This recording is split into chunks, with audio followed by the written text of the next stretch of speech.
yang mana dijelaskan dalam surat Al-Alaq ayat 1 sampai 5. Yang kurang lebih artinya, bacalah dengan nama Tuhanmu yang telah menciptakan.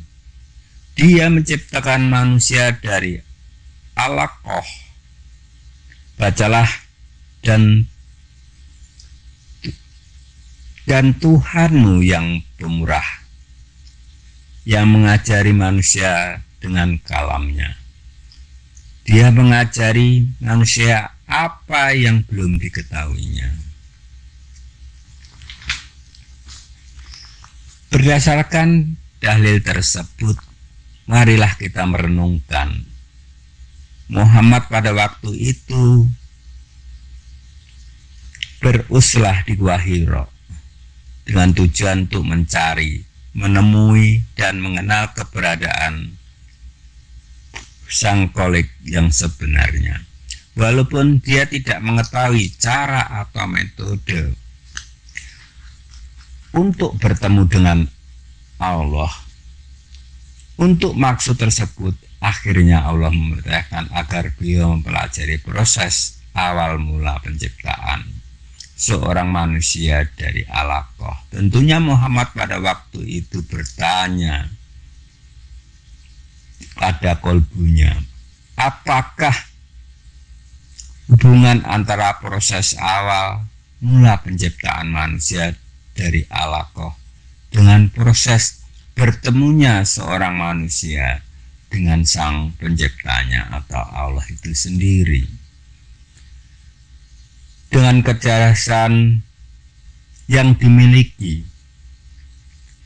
beliau dan pengajaran yang diajarkan oleh Allah, akhirnya beliau menemukan jawabannya, sehingga akhirnya beliau dapat bertemu dan melihat Allah untuk pertama kalinya di Gua Hira.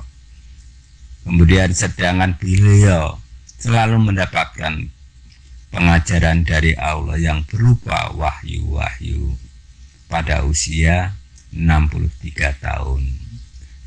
Demikianlah sekilas sejarah hidup Rasulullah SAW untuk menemui dan melihat Allah.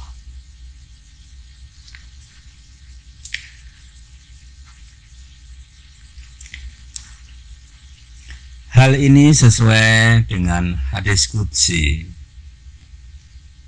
diriwayatkan oleh Imam Bukhari.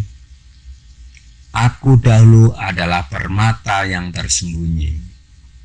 Aku rindu untuk dikenal, maka aku ciptakan makhluk agar ia mengenalku. Di hadis yang lain,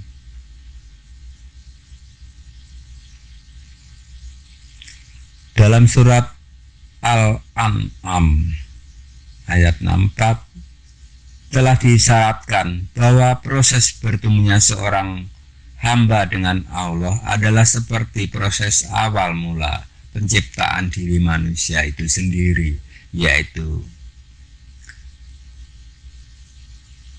dengan bertemunya kedua orang tua dengan segumpal darah, kemudian menjadi bayi yang berada di dalam kandungan ibunya. Mungkin timbul dua pertanyaan dalam diri. Pertama, apa hubungannya antara hubungan suami istri atau proses bertemunya seorang manusia dengan Allah? Pertanyaan yang kedua, apa hubungannya antara proses penciptaan janin bayi dalam kandungan dengan proses bertemunya seorang manusia dengan Allah? Inilah masalah yang selama ini dirisaukan, dirahasiakan oleh Nabi Muhammad SAW. Dan janganlah engkau berikan ilmu ini kepada yang tidak membutuhkan, karena itu adalah perbuatan dolim. Tetapi janganlah engkau tidak memberikan ilmu ini kepada yang membutuhkannya, karena juga perbuatan zalim. Al-Hadis.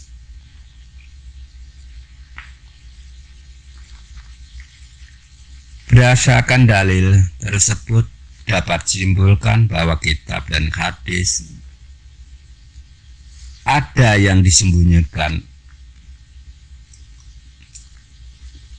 oleh Abu Hurairah yang kemudian diajarkan kepada orang yang terpilih, terus diwariskan kepada generasi-generasi hingga sekarang.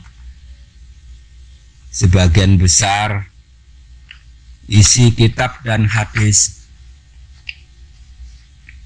tersebut berkaitan dengan masalah metode untuk melihat Allah dan bertemu dengannya, dengan proses perjuangan, pengulangan, awal mula kejadian penciptaan manusia. Dengan niat yang baik, semoga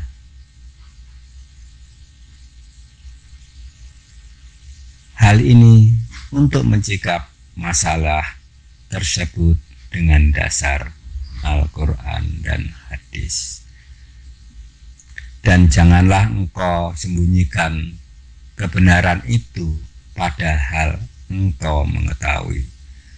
Quran Surat Al-Baqarah ayat 42. Sampaikan kebenaran itu walaupun itu pahit. Hadis riwayat Imam Bukhari. Demikian sedikit